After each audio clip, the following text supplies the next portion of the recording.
Le 24 septembre 2005, Philip Sitt, 17 ans, disparaît sans laisser de traces. Près de 11 mois plus tard, les restes de son corps sont retrouvés à 40 km au nord de Toronto. 5 jours plus tard, 3 de ses amis s'évaporent dans la nature. Ce Toronto Trio, c'est l'histoire que je vous raconte aujourd'hui dans Unsolved. C'est parti.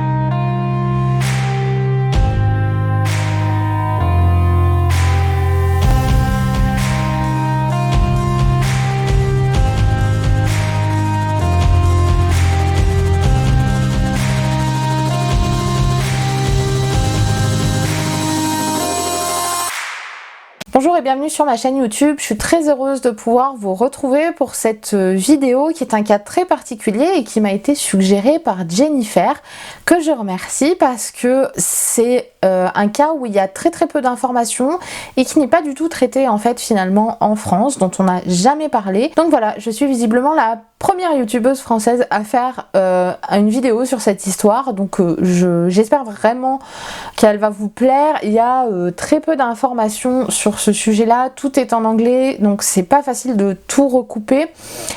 J'espère du coup que la vidéo va vous intéresser, mais surtout qu'elle sera pas trop courte.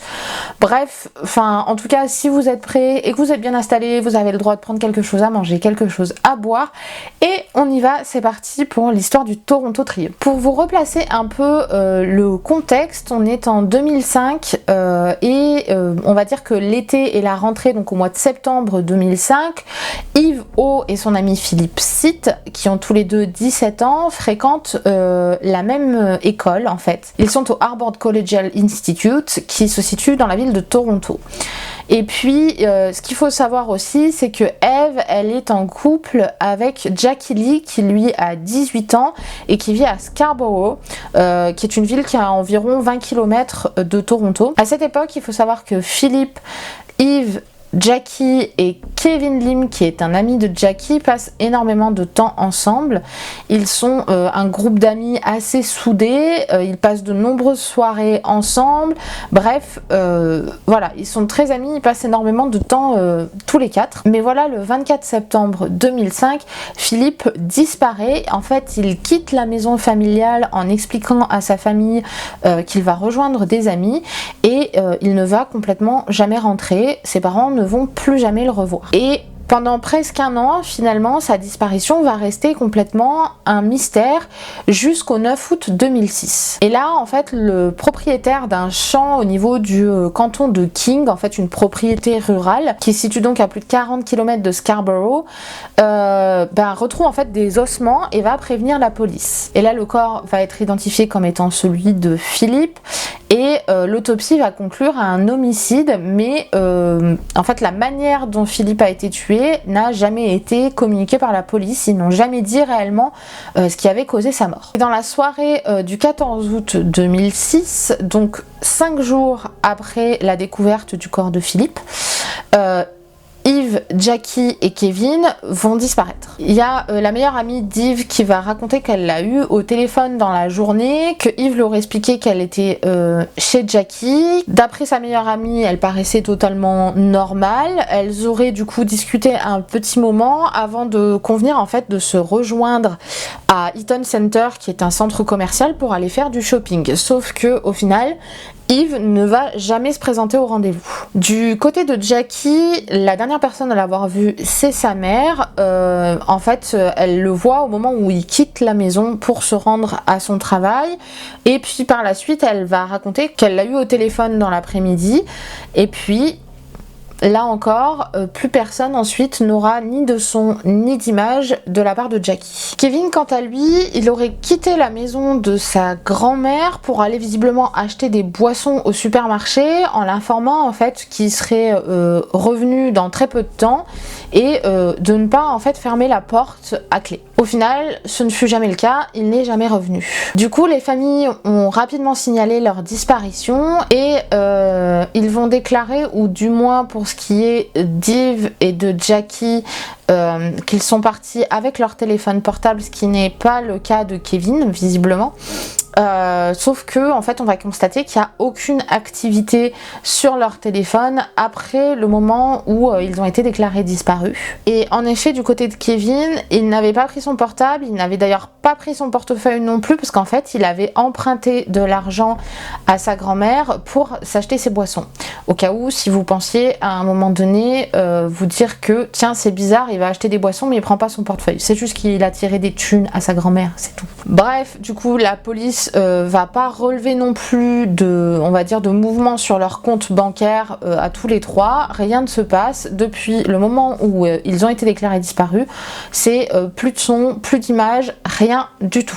Toujours d'après le peu qu'on sait de l'enquête de police, visiblement Eve ne possédait pas de passeport, ce qui par contre n'était pas le cas de Jackie et Kevin qui eux en avaient un, mais avec lesquels ils ne sont en fait pas partis. À ça s'ajoute qu'aucun des trois ne possédait le permis et surtout qu'aucun des trois n'avait un véhicule quelconque avec lequel ils auraient pu se déplacer. D'ailleurs, d'après la meilleure amie d'Eve, visiblement elle n'avait aucun problème à sa connaissance en tout cas qui pourrait expliquer que d'un coup elle est disparue. Alors évidemment le fait que Eve, Jackie et Kevin aient disparu seulement 5 jours après la découverte du corps de Philippe, ça fait forcément penser qu'il y a un lien. Et leur disparition elle semble forcément connecté et lié au meurtre de Philippe, mais comme il y a vraiment peu d'éléments sur l'enquête, c'est très difficile par exemple de savoir si la police a pu savoir qui Philippe était censé rencontrer le jour de sa disparition.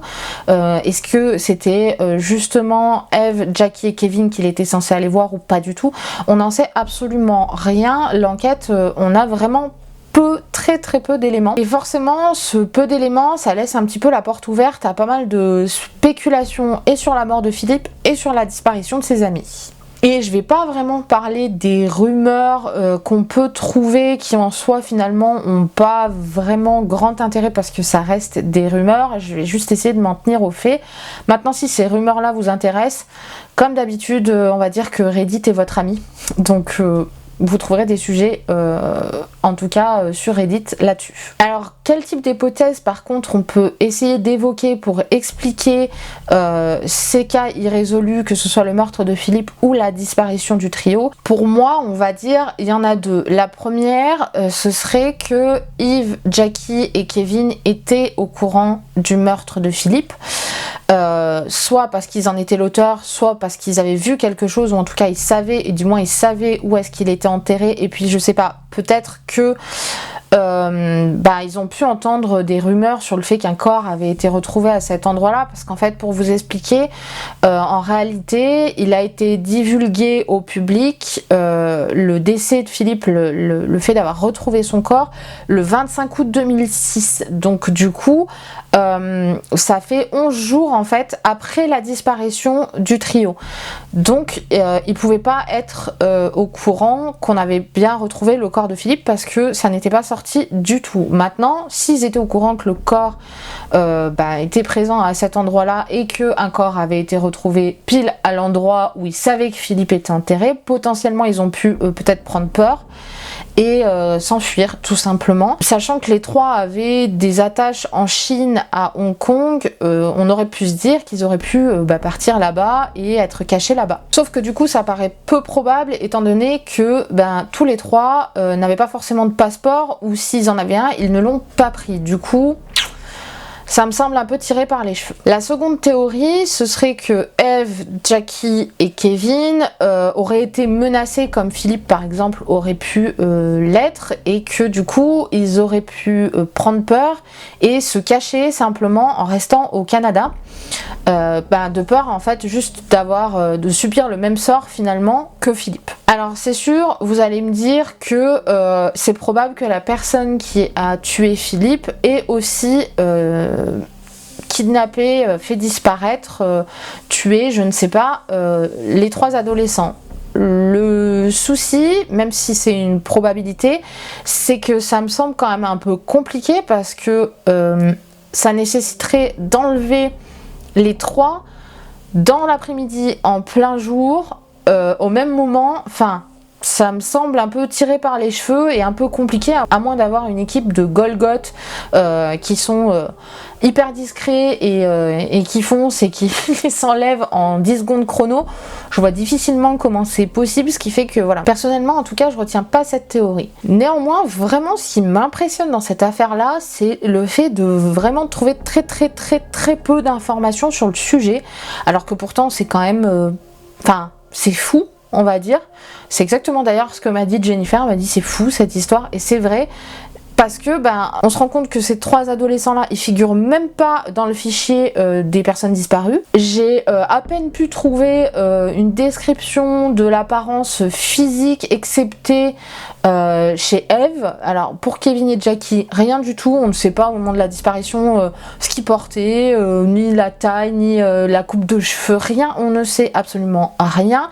La seule chose qu'on sait, c'est concernant Eve, qu'elle mesurait à peu près 1m75, qu'elle pesait dans les 70 kg et qu'elle a été vue pour la dernière fois avec un sweat noir, avec un petit singe qui était sur le devant, un dessin de singe sur le devant de son pull, qu'elle avait un jean bleu, une ceinture rose ou rouge, c'est pas très précis, et une paire de tongs Puma noirs. Bref, ça fait donc maintenant 15 ans que le meurtre de Philip Site et les disparitions de Kevin, Jackie et Eve sont irrésolues. Il y a toujours en fait une ligne qui est disponible pour fournir en fait des informations qui pourraient être importantes à l'enquête auprès de la police régionale de York, mais il semble vraiment que finalement ce cas-là reste uniquement un cold case. C'est très bizarre la façon dont ça s'est passé, le lien entre le meurtre de Philippe et la disparition des 3 adolescents. Il y a forcément un lien, sauf que l'enquête est bizarrement faite, il n'y a aucune information de communiquer. Enfin, je veux dire, quand on a des disparitions, généralement, on a quand même tendance à donner des indications physiques, à dire un peu les endroits que les personnes fréquentaient peut-être, essayer de recueillir des témoignages. Là, on a l'impression que pas du tout, mis à part peut-être une des familles qui est intervenue une fois à la télé pour leur demander de se manifester ou aux ravisseurs de rendre les enfants tout simplement. En fait il s'est quasiment pas passé grand chose, on va dire, et vraiment ce qui est impressionnant, c'est qu'il n'y a pas d'informations quoi. On a un meurtre, 3 disparitions et il se passe rien. On n'a aucune info sur l'enquête, on ne sait même pas de quoi Philippe est mort.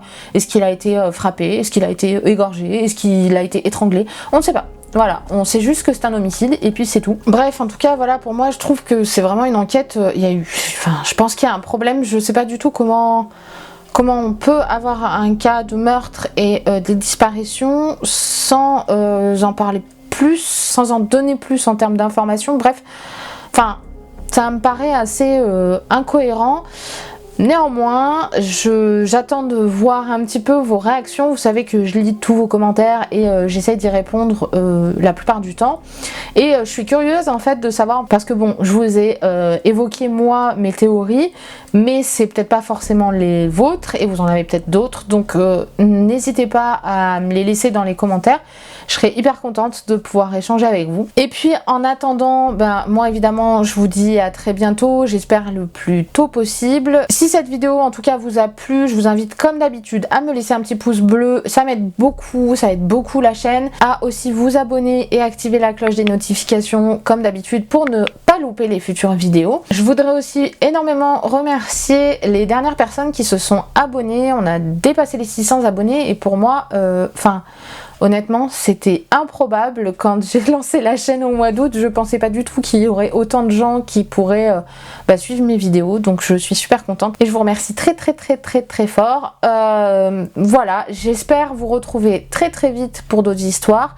En attendant, prenez soin de vous, prenez soin de vos proches et puis n'oubliez pas, les psychopathes, il y en a à tous les coins de rue. Ciao!